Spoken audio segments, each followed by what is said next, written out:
Thank you so much, Shannon. Yeah. Thank you. So we are in week 2 of our series, Soul Evolution. And it's one of the things I love to talk about the most because I believe your soul is what matters most. Your soul, your heart as it awakens to the soul, and then how that impacts your life moving forward. It's...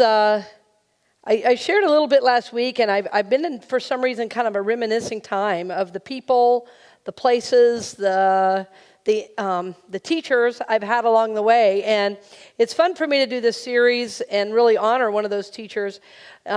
I spoke last week about being in a class, and it was with a class with Jane Elizabeth Hart, and she's a licensed Unity teacher, and she's mostly retired now. She now lives in Florida, which is interesting, in Tarpon Springs. But if you wanted to know a little more about some of the things I'm speaking of today, this little book, it's only $5, Spiritual Power Tools, Support for Your Soul. It really will support you. Jane Hart had her career, actually, at Unity Village. She was in charge of development. She was a powerhouse there, and then just always had spiritual students at her home. And as she left there, her work just continued. So she's been all around the country and has a lot of students. But her teachings really continue to impact me, and it really inspired me in the early days of learning about the soul. So what I learned, and I continue to learn, is that the soul of us, we are spirit, soul, and body, and it is the soul of us that we can work with to mature, to change, and we like to use the word evolve, to be in our next incarnation of being. You don't have to wait till another lifetime comes around. You can evolve now, and this is our goal, because we can see the world right now needs our light and our love more than ever before. Can I have an amen? Right? Nobody looks out on the world now and says, oh yeah, everything's working just fine, right? We don't do that. We say, oh my goodness. And everybody's talking about it, I've noticed. It doesn't matter age group, religion, whatever. Every time I'm with people, they say, my gosh, what is happening to the world? Well, what is happening is we're living at the level of the mind. We're living at the level of the personality and the ego, and what you see is exactly what you get. All this third-dimensional yuckies. And what we want to do is align with the higher being of us, aligning with the soul. And this is from the higher consciousness of being. The words I'm saying, the teachings I'm giving, these are advanced spiritual teachings. They're not for everybody. Not everyone is here on the journey, but you are. So just know you have evolved. If you're sitting here today and we're speaking of evolution, it means because at some point in your life you said, I want to grow, I want to evolve, I want to know the Christ, I want to be the Christ in expression. We might have even said, I want to be enlightened. Spirit says, let's go. Right? So you were in a moment of what Mary Mann and Morrissey calls divine discontent. You were struggling with the old way, but the new way had not presented. That was your soul guiding you. Just go like this. Thank you, soul. Thank you, soul. I'm so grateful. Thank you, soul. As a matter of fact, on Wednesday night, and I know not all of you can come to class. If you can't come, try to join us online, because we're going to be giving a really powerful tool this week of how to dialogue with your soul. And it's sure to work for you, and I'm sure it will help support you moving forward, because it's a way to kind of give the personality its day and let it have its questions and hear the soul's response. So we're really working with that. So I think we're in agreement. Each one of us in this room, we are evolving souls. Amen? We're growing and evolving, which means we're seeking to do life differently. If you're evolving, that means there's some maturing. There's this blooming, this kind of unfolding and unrolling of a better way of doing things. It means the old has passed away and the new is coming forth. The scriptures say, behold, I see a new heaven and a new earth. Right? So we want to be able to see things differently from a higher spiritual perspective. Do you want to be able to do that? See things from a higher spiritual perspective?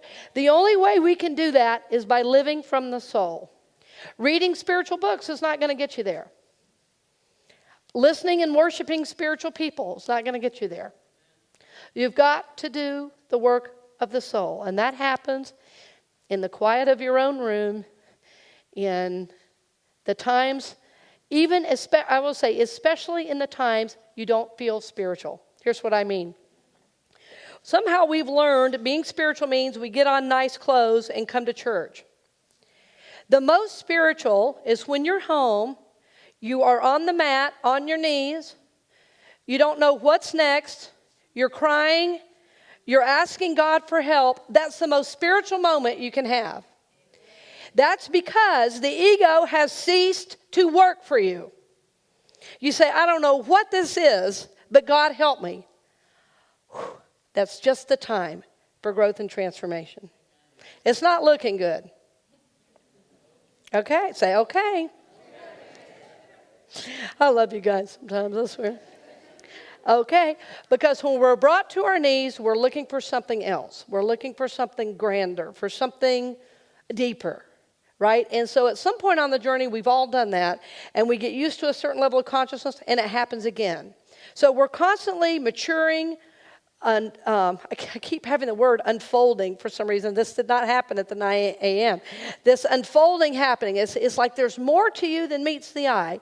There's more to you than you've seen yet. But the soul of you knows that. Remember, the soul of you is connected to spirit, which is unchanging, and to the here and now, third dimension reality. Your soul knows all because your soul is connected to God. Say with me, my soul is connected to God. Will you say that with me together? My soul is connected to God. Yes, your soul is always connected to God. And your soul has been with you for all these many eons. From the beginning of time, your soul has been with you. Lifetime after lifetime. Yes, in Unity we teach reincarnation. Lifetime after lifetime, your soul has been with you. If you don't understand it, don't worry. Don't worry. God's got it. If you believe you're an eternal soul, same thing. Don't worry about it.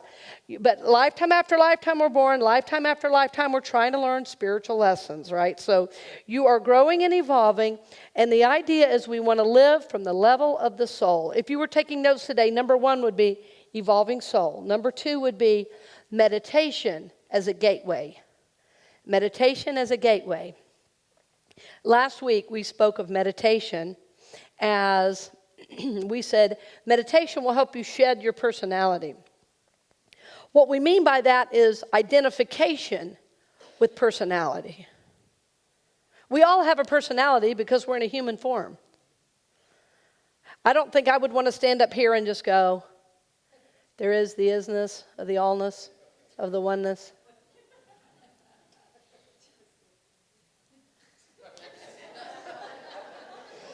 Maybe I will one day, but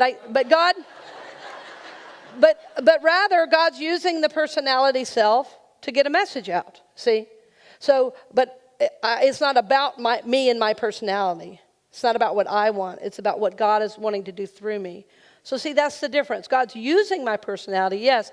So that's what I mean when I say shed a personality. I mean identification with the third dimensional ideas. So meditation as a gateway means instead of being locked in to this right, wrong, up, down, 1 minute I feel grateful to be alive, the next minute I know my body's going to die. All these mystics call the land of the opposites. Rather than being in this land of the opposites, what happens is my consciousness gets raised to a higher perspective that we like to call fourth dimension consciousness. It's also known as the Christ consciousness.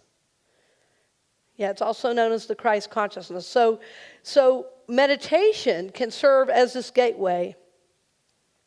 You know, when I was a kid, we were out playing a lot, and being the youngest of so many kids, nobody ever knew where I was. So we would run around the neighborhood and do things, you know, and there was this fence sometimes. You've seen those fences, they're wood, and they're like slats like this up and down. There's this little peephole we could look through, and sometimes we'd want to do that. You know, we'd go up to a fence, and we'd like look through the hole, see what was happening. Well, to do that, that's kind of like living at the level of the personality. You can't really see much. Your vision's kind of blocked, and you can get an idea of what's going on in there, but if you move a little bit, your vision's messed up. But now, if you're living at the level of the soul, you're up above the fence, and you can see everything. Doesn't that sound much better? There's a grander perspective. You can see what's happening, and you can look behind. You can see you've got a different vision, a different perspective. So this is what living from fourth dimension consciousness I'm speaking of. That it's like we see this much, and meditation like just moves that aside, and suddenly we're open to more. Suddenly we're open to more. So meditation, because it quiets the mind and helps help you control your emotional reaction, then it serves as a gateway to a higher consciousness. If you are living from third dimensional consciousness, you're stuck in emotion. Everything elicits a reaction. But if you're in fourth dimension consciousness, you can control your emotions. If you're in third dimension consciousness, your mind is going crazy all the time. And we all have those moments, amen? But if you move into fourth dimension consciousness, you can learn to quiet the mind. And that's exactly what we did this last Wednesday during class. We had a couple different strategies for learning to quiet the mind. So it is possible to quiet the mind. It is possible to contact fourth dimension consciousness. And the reason we meditate is not so we can just have like one moment of clarity and then get up and do exactly what we did before. Remember, the idea as we meditate is we open to this new energy, and then this energy sustains us, and that begins to be where we live from day to day. Now, we all have, the journey goes like this, right? So as emotions come, we have these reactions. We go, oh, boy, this is something's really been triggered in me. And rather than going on the attack, what do? We say, something in me is really needing healing in my attention right now. So that's when we do some of the soul dialogue we're going to be doing at class this week. That's when you take time, and then you take what happened into your time of meditation. Rather than lashing out or telling somebody what for and putting it all over social media, that's craziness, utter craziness. It's nothing but personality and ego run wild. That's, rogue personality. But when we can take a moment, quiet the mind, new perspectives start coming forward. Right, so meditation can really serve as a gateway for you, and can really calm down all these outer ideas. So we talked about last week, we said, please do 1 minute, 5 minutes. Well, I think I said 5 minutes. And then this morning somebody came in, I hadn't seen it in a few months, and said, we love your 1 minute affirmations that you're doing on the podcast because I listen with my son every day. So see, they'd been working on Sunday and couldn't come. And I said to the son, I bet you don't even remember me. He said, oh, yes, I do. She said, oh, yes, he hears your voice every morning. We start our day, mom and son, listening to your 1 minute affirmations. It's funny because I do that with my son also. I said, is this weird, son, that it's my voice? No, he said, I like that. Okay, we could listen to somebody else for a minute, was what I was saying. But, yeah. So speaking of evolving, I didn't share this at the last service, but somehow I feel guided to this service. I think there are more parents and kids in this service. But, to evolve, to have meditation be a gateway for you, means you have new ideas, coming through. And there was this way in my parenting, I was really limiting a response from myself and my son. And I'm just going to share it with you. It's kind of embarrassing in a way, but because now I see it, but I couldn't see it until I took it into my time of meditation. And there's this thing that happens at night where my son and I are on completely different ideas about bedtime. And but it's not about bedtime, really. It's about the energy. And, my energy is let's go, let's get it done, wrap it up. Come on, let's, bed's that way, and he's got a completely different tempo to his life. It's called not rushing. And so the other night, I was really tired. I said, you just don't rush well. I actually said that out loud. And I said, can I have a do-over? I said, give me a minute. And I thought, I got to go what is this? It's like, and it had kind of been building. You know how it is? And it had kind of been building. It's like, for God's sakes, go to bed. You're going to be exhausted, and then that's a whole thing we're doing. So I said, what I meant to say when I said, you don't rush well, what I really meant to say is, I'm trying to learn how to best support your life's tempo. And I rush, and you don't. And I want to learn that from you. Yep. And there's still a bedtime. So I think what I'm going to start doing, tell me if this would work for you. I'm going to start saying earlier, it's time to go to bed, and then you can take your time getting ready. He said, great. That night, no problem. Next night, no problem. Problem over.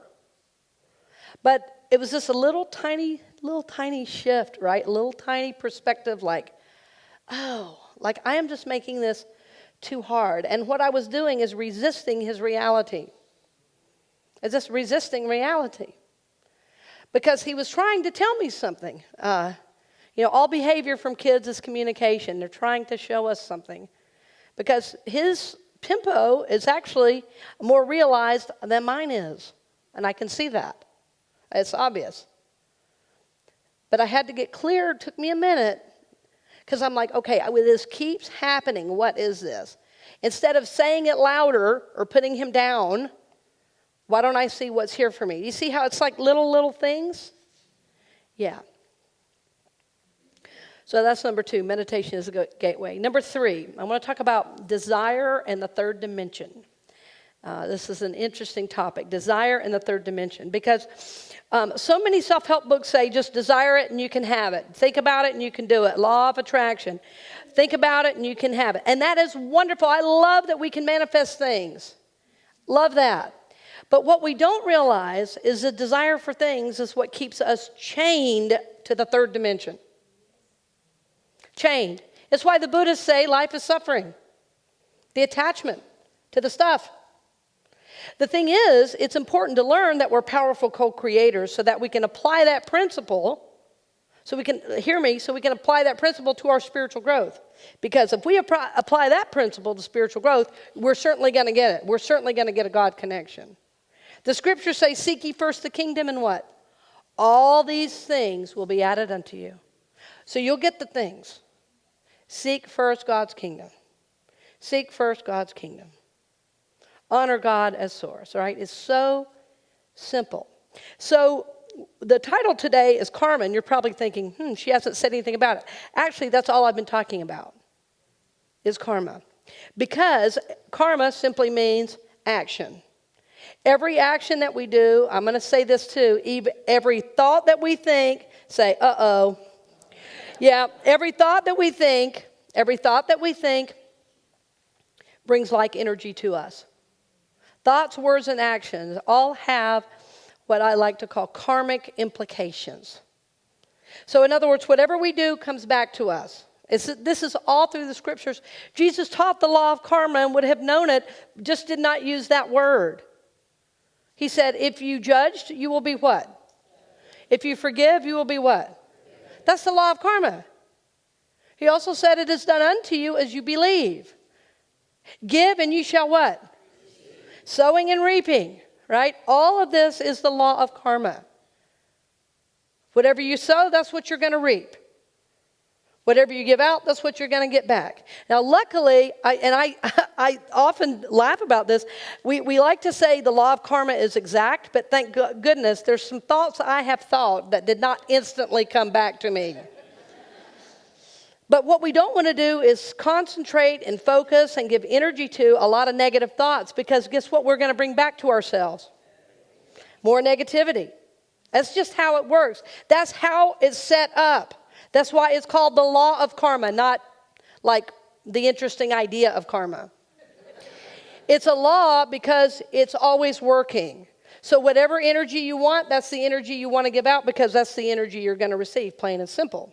So if you're stuck, though, in third dimension and you want to be right and you want to be right and they're wrong, guess what you get? More of that. And we're getting louder and louder and louder and louder, and that's exactly what we have right now in the world. Exactly. Personality and ego stuff run wild. These people have gone free range on us. Okay, so we want to rein it in.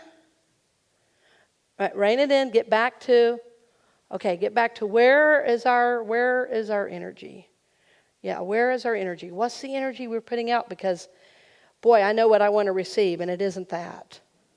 See, in the short term, it looks more powerful to get back at somebody, but long term, you're asking for something you really don't want.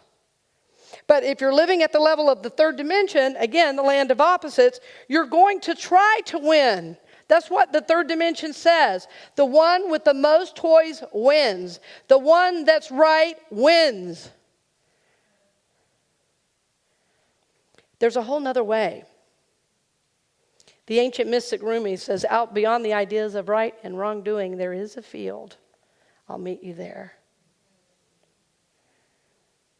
So don't you just want to expand into that? Now that's fourth dimension awareness. It doesn't mean there are not injustices. Not saying that. As a matter of fact, coming up in September, I'm going to do a special Wednesday class on guns and the spiritual journey. That's coming up. So it's not like we don't know what's happening in the third dimension. I know what's happening. But I also know trying to solve problems at the level of the problem is never going to work. There is war going on in the Holy Land that's been going on since before Jesus. It's still happening. It's a real small piece of land, too. It's over. It's like, what's left? But it's still going. A higher awareness has not come through yet. And it's supposed to be one of the holiest places on earth. So, rather than attaching and being imprisoned to this third dimension, what we want to do is rise higher than our circumstance. We want to rise higher than the predominant thought, right? So the last point is karma and reincarnation. We want to realize that every word we say, every thought we think, every action we do is going to return to us. And rather than answering like for like, we want to rise higher so that we get off the karmic wheel altogether. See, the higher way pulls us off the karmic wheel. We don't have to keep doing over and over and over and over the same thing and returning to lifetime after lifetime after lifetime. When you're really evolving your soul, it's like you're going to live several lifetimes in one lifetime. And let me give you an example of that. Do you feel you're different than 10 years ago? Raise your hand. Okay, that's almost everybody. You're probably in a new lifetime. Does it make sense? You know different people. You might even live in a different place. Your life situation is different. It's like, oh, okay, I grew and I evolved, and the way I used to be, I'm no longer anymore.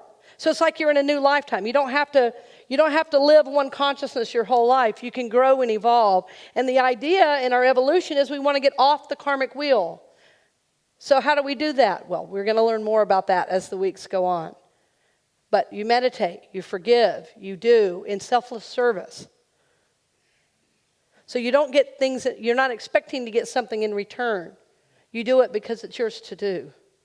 That gets you off the karmic wheel. Forgive, forgive, forgive gets you off the karmic wheel.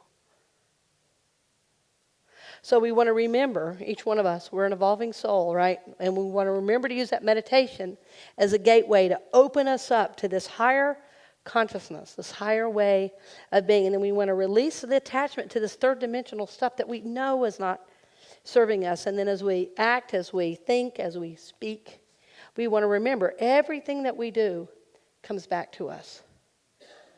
Also, acknowledging and honoring God's grace is always available in the midst of it. Amen? Amen. So it is. Dawn is going to come forward and do our special meditation. If you have not turned your phone off yet, please check it now. We really love to have uninterrupted time to dedicate to God. We're all so plugged in. I love my phone too, but there's times to just set it down, turn it off, take deep breaths, and allow Spirit to lead through Mr. Barton. If you're holding anything, please set it aside so you can become fully available to the moment.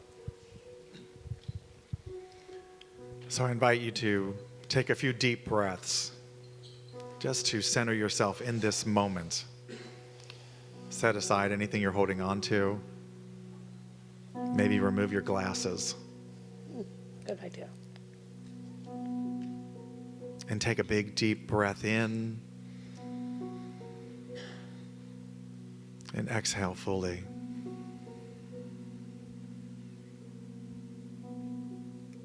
And focus all your attention on the next couple breaths. And allow all attachments to whatever came with you this morning to fade away. Simply breathe and release the stress and the anxiety and the guilt of anything that's happened prior to this moment.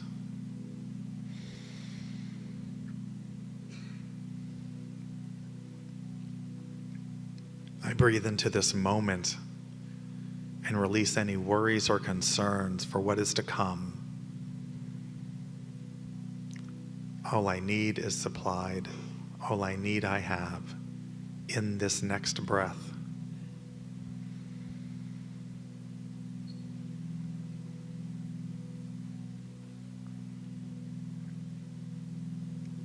And focusing on my attention in my heart space,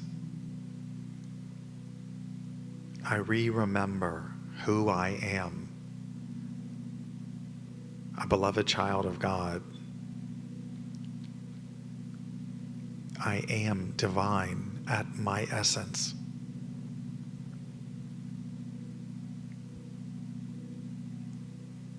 I release my ego and personality to be in this quiet moment, the true, authentic me, a soul.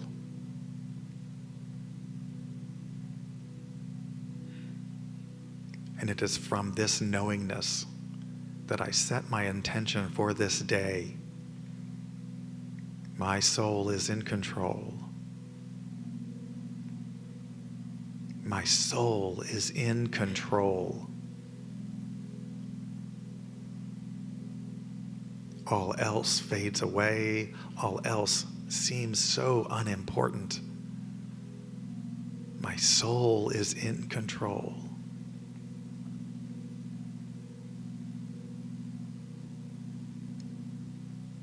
The answer I seek is simple.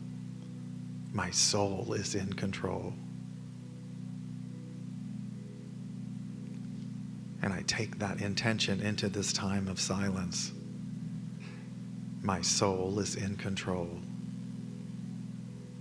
My soul is in control.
My soul is in control. The answer is clear. I have no need for fear. My soul is in control.